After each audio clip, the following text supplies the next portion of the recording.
Good morning, River Chase. I hope you're all well and enjoying the rain that God has been sending us to cool things off. We left off last week in Joshua with the commander of the Lord's army appearing in front of Joshua. He drew his sword and he was ready to talk to Joshua. And I can't imagine what my reaction would have been to something like that. Joshua's reaction was to ask if the Lord's army was on Israel's side. And the reply was, no, I'm on God's side. As we get into chapter 6, we can read what their conversation was most likely about, which was the strategy for the battle that was to come. God's faithfulness is beyond our understanding. His ways are not our ways, and thank God for that. His ways are above our ways.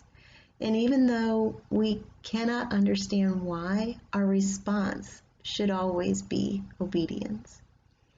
Joshua, son of Nun, and a descendant of Joseph through Ephraim, was now ready to lead his men into battle and the beginning of capturing this promised land. In Joshua 4:13, we read that there were about 40,000 men, Israelite men, ready for battle in the plains of Jericho. We read that they were in awe of Joshua, just as they had been in awe of Moses. So, what does 40,000 men even look like? What would that how do you wrap your head around what 40,000 men would look like? So I did some Googling, and it turns out that right now there are 39,900 males living in Hoover, Alabama. Now imagine that every man in Hoover, Alabama, which is a gigantic city, are all ready for battle. Every man in Hoover, everyone is big and strong, old enough to fight and young enough to do some real damage. They have just miraculously crossed over the Jordan under the leadership of God himself and a commander they revered, Joshua. They are stoked, they are passionate, they are ready, and the land that they are about to fight for has been promised to them by God. They are passionate and motivated. Can you imagine what that would look like with every male in Hoover? 40,000. Joshua commanded them to start marching around the city. Now remember, this came from the commander of the Lord's army, this strategy. Can you imagine what on earth would that sound like? 40,000 men marching. It would sound like an earthquake, I think. They were told to remain silent, though, except for the blowing of 7 ram's horns. And it was continuously blowing. So surrounding the wall of Jericho was a ditch, and it was about 27 from excavation. They have learned that it was about 27 feet wide, this ditch, and about 9 feet deep. And it was cut through solid bedrock, and a circumference around the whole town of Jericho was about a mile. The walls themselves were between 12 and 17 feet high and about 6 feet thick. And we know that the walls had windows looking out because of the 2 spies who had met Rahab in the city of Jericho. Rahab was the prostitute who had gathered inside information and then gave it to the spies while they were with her. She hid them under her stores of flax, and then allowed them to escape through her window on a cord. Rahab told them, "I know that the Lord has given you this land, and that a great fear of you has fallen on us, so that all who live in this country are melting in fear because of you." She helped the spies hide from the king's soldiers, and then leave out of her window, since her house was located inside of the city walls. Rahab demanded, though, that the spies make an oath to save her and her family in exchange for what she told them and how she helped them escape. She swore not to give their plans away. So they vowed to spare Rahab and her family when the battle took place.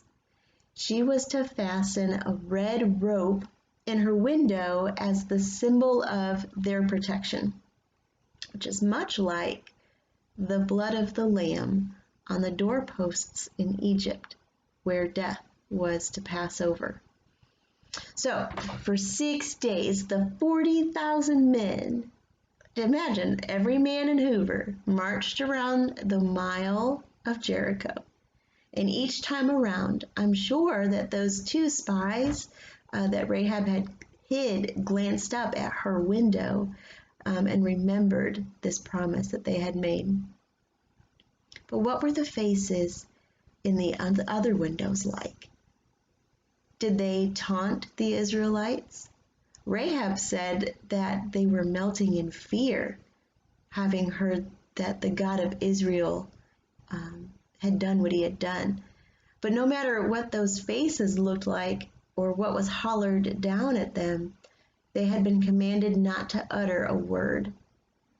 On the 7th day, they were ordered to march around 7 times, 7 miles around this subdivision of stone and the people of Jericho. I wonder what that sounded like.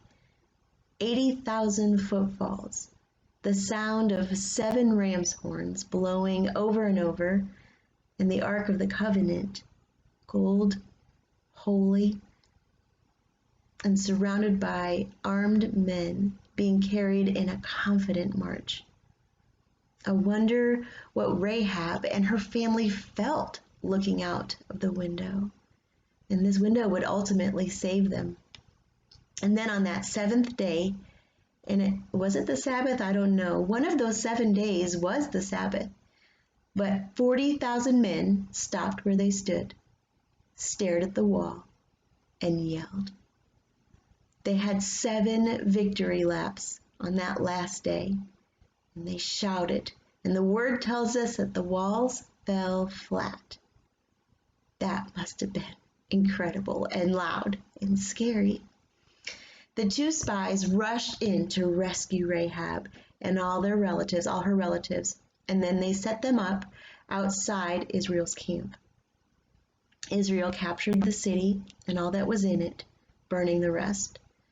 Joshua made an oath that whoever tried to rebuild this city would be cursed with the death of not just their firstborn, but their lastborn, their youngest as well. Joshua and this army of 40,000 men were now ready to capture the rest of their promised land. What monstrous walls are you looking at in your life right now? Are you obediently doing what God has commanded of you? Are you keeping your promises? I think we can learn from this amazing story from Joshua 1 through 7, the importance of, 1 through 6, the importance of obedience and being on God's side. It's not our side or their side. It's God's side. He is faithful, powerful, and good. I love you, church, and I hope to see you soon.